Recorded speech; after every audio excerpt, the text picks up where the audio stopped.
Bheem project కానీ అదేవిధంగా మీ బ్రిడ్జులు కానీ ఈ ప్రాంతం యొక్క ప్రాజెక్టులు చాలా సంవత్సరాల క్రితమే మంజూరైనాయి. కొమరం భీం ప్రాజెక్ట్ అయితే ప్రాజెక్టు పూర్తయింది. కాల్వలు తవ్వుకోకపోవడం వల్ల ప్రాజెక్టుల నీళ్లు ఉన్నా ఈరోజు ఈ ఆదిలాబాదు భూములకు ఆసిఫాబాదు ప్రాంతంలో ఈ నీళ్ళు అనేటివి అందడం లేదు అని. అదేవిధంగా చాలా సంవత్సరాల నుంచి గుండెపేట బ్రిడ్జ్ లాంటి ప్రాజెక్టులు పెండింగ్ ఉండడం వల్ల ఇక్కడి ప్రజలు నానా ఇబ్బందులు ఎదుర్కొంటూ 50-60 కిలోమీటర్లు చుట్టూతో తిరిగి వాళ్ళు చేరుకోవాల్సిన గమ్యానికి చేరుకునే పరిస్థితి ఉన్నది అని చెప్తున్నారు. ఇదే కాదు, ఈ ఆదిలాబాద్ ఉమ్మడి జిల్లాలో సాగునీటి సమస్య ఉన్నది, పోడు భూముల సమస్య ఉన్నది, గిరిజనేతరులకు పహానీల సమస్య ఉన్నది, గిరిజనులకు పోడు భూముల పట్టాల సమస్య ఉన్నది.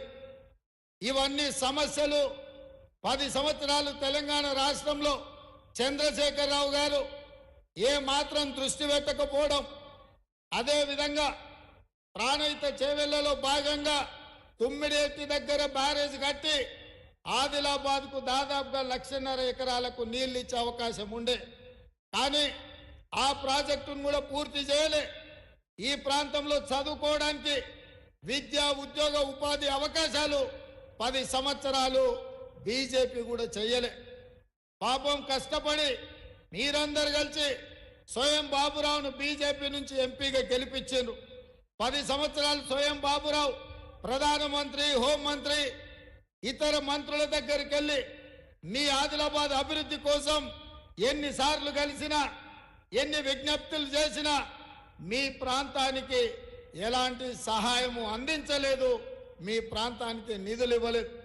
అదేవిధంగా గోండులకు మంత్రివర్గంలోనే స్థానం ఇవ్వలే.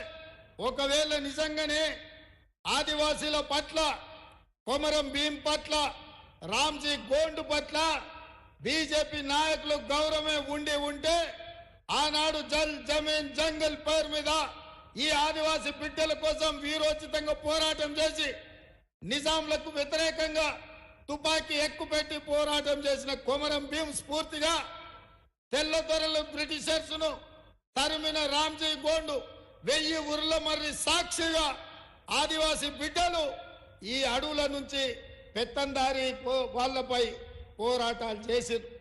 మరి గోండులు ఆదివాసీల ప్రాంతంలో మా లంబాడ సోదరులు హక్కుల కోసం కొట్లాడుతుంటే రాష్ట్రంలో బీఆర్ఎస్ కానీ కేంద్రంలో బీజేపీ కానీ మీ సమస్యల్ని పరిష్కరించే ప్రయత్నం చేయలే.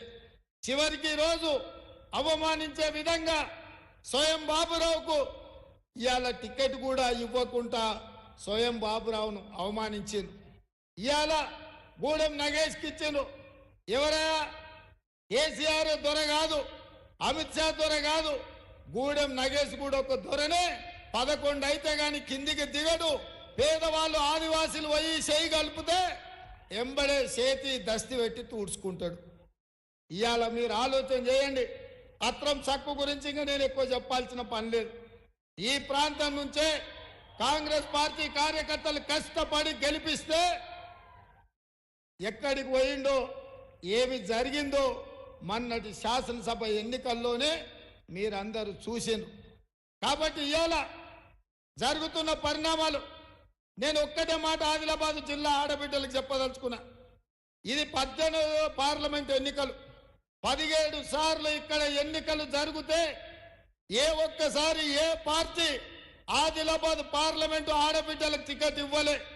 మొదటిసారి శ్రీమతి సోనియా గాంధీ గారు మా సీతక్క రిక్వెస్ట్ మేరకు ఇవాళ అత్రం సుగుణ అనే ఆడబిడ్డకు మొట్టమొదటిసారి కాంగ్రెస్ పార్టీ పార్లమెంటులో ఒక ఆడబిడ్డకు అవకాశం ఇచ్చింది.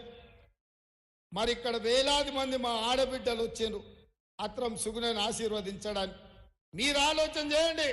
మీ తరఫున సీతక్క ఉంది, మీ తరఫున అత్రం సుగుణ నిలబడ్డది. మీ కష్టాలు తెలుసు. ఒక టీచర్గా పిల్లల మనస్తత్వం ఎట్లా తెలుసో, పిల్లలు బడికి వస్తే చదువుకుంటారా చదువుకోరా ఎట్లా గుర్తుపడతారో అట్లనే ఆదిలాబాదు ప్రాంతంలో సమస్యల పట్ల అవగాహన ఉంది. ఈ సమస్యల్ని పరిష్కరించాలని కొట్లాడింది. ఇవాళ అత్రం సుగుణకు ఆమె దగ్గర నగదు ఉందని ఇవ్వలే, ఆమెకు రాజకీయ వారసత్వం ఉందని ఇవ్వలే.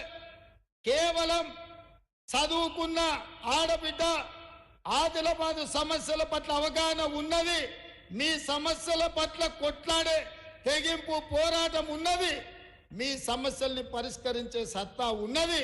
ఇవాళ మీ తరపున కొట్లాడడానికి అత్రం సుగుణను ఈరోజు కాంగ్రెస్ పార్టీ అభ్యర్థిగా ఇక్కడ నియమించడం జరిగింది. ఇవాళ మీడియా మిత్రులు కూడా ఆలోచన చేయాలి. కాంగ్రెస్ పార్టీ ఒక సామాన్య ప్రభుత్వ ఉద్యోగం చేసుకునే టీచర్కు ఈరోజు కాంగ్రెస్ పార్టీ టికెట్ ఇచ్చింది.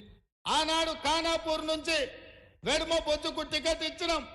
ఒక ఇందిరమ్మ ఇంట్లో ఉండే యువకుడికి ఈ ప్రాంత ప్రజలకు సేవలు అందిస్తాడని టికెట్ ఇచ్చినాం. మీరు పెద్ద మనసుతోని వెడుమ బొజ్జును ఎమ్మెల్యేగా గెలిపించారు. అందుకే ఇవాళ 24 గంటలు మీకు అందుబాటులో ఉండి ఈ ఆదిలాబాద్ ఆదివాసీల పట్ల గిరిజనేతరుల పట్ల వాళ్ళ సమస్యల పరిష్కారం పట్ల కొట్లాడుతున్నాడు. అట్లనే ఇవాళ అత్రం సుగుణను కూడా గెలిపించండి. రోజుకు 18 గంటలు మీకోసం కొట్లాడుతుంది, మీ సమస్యల పరిష్కారం కోసం నిలబడుతుంది. ఆనాడు కుమరం భీం రామ్జీ గోండు నుంచి మొదలు పెడితే ఈనాడు ఆదివాసీల వరకు ఈ సమస్యల పట్ల కొట్లాడే చిత్తశుద్ధి ఉన్నది. ఇక నా గురించి మీకు తెలుసు. నేను పిసిసి అధ్యక్షుడు అయిన తర్వాత మొట్టమొదటి కార్యక్రమం ఖానాపూర్లో ఉన్న ఇంద్రవెల్లి నుంచే మొదలు పెట్టిన.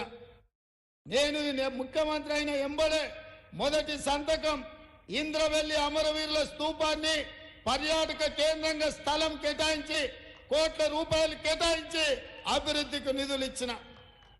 ఆనాడు 1981లో పోలీసు కాల్పుల్లో మరణించిన ఇంద్రవెల్లి అమరులకు వాళ్ళందరికీ ఇండ్ల పట్టాలు ఇచ్చినాం. ఇండ్లు కట్టుకోవడానికి 5 లక్షల రూపాయలు ఒక్కొక్క కుటుంబానికి ఇచ్చినాం. నాకు ఈ ఆదిలాబాద్ అంటేనే ఒక ప్రత్యేకమైన అభిమానం. అందుకే ఈ ఆదిలాబాద్ జిల్లాకు యూనివర్సిటీ ఇస్తా అని చెప్పిన. ఇప్పుడే మా విశ్వప్రసాదరావు గారు చెప్తున్నారు, ఇక్కడ ఒక పాలిటెక్నిక్ కావాలి, ఇక్కడ ఒక డిగ్రీ కాలేజ్ కావాలి. ఈ ప్రాంతం అభివృద్ధి చెందాలి అంటే విద్యా అవకాశాలు ఉండాలి అని. తప్పకుండా మీ బ్రిడ్జులు కానీ, మీ ప్రాజెక్టులు కానీ, మీ విద్యాలయాలు కానీ, మీ కాలేజీలు కానీ రావాలి అంటే ఇవాళ అధికారంలో ఉన్నది కాంగ్రెస్ పార్టీ. మీరు ఎన్నుకుంటే వచ్చిన పార్టీ. ఇది పేదల ప్రభుత్వం, ప్రజా ప్రభుత్వం. తప్పకుండా మీ సమస్యల్ని పరిష్కరించే బాధ్యత కాంగ్రెస్ పార్టీ తీసుకుంటుంది అని చెప్పి మీకు నేను మాట ఇస్తున్నా. మరి మిత్రులారా, ఇవాళ మీ ప్రాంతంలో సిసిఐ ఉన్నది, సిమెంట్ ఫ్యాక్టరీ మూత పడ్డది. 10 ఏళ్ళు కేసీఆర్ పట్టించుకోలే, నరేంద్ర మోడీ ఆ పరిశ్రమ తెరవలే. ఇవాళ ఈ ప్రాంతంలో అపారమైన సున్నపు గనులు ఉన్నాయి. ఈ ప్రాంతంలో సిమెంట్ పరిశ్రమ వస్తే ఈ ప్రాంత అభివృద్ధికి, చాలా మందికి ఉపాధికి, ఇవాళ ఉద్యోగాలకు అవకాశం ఉంటుంది.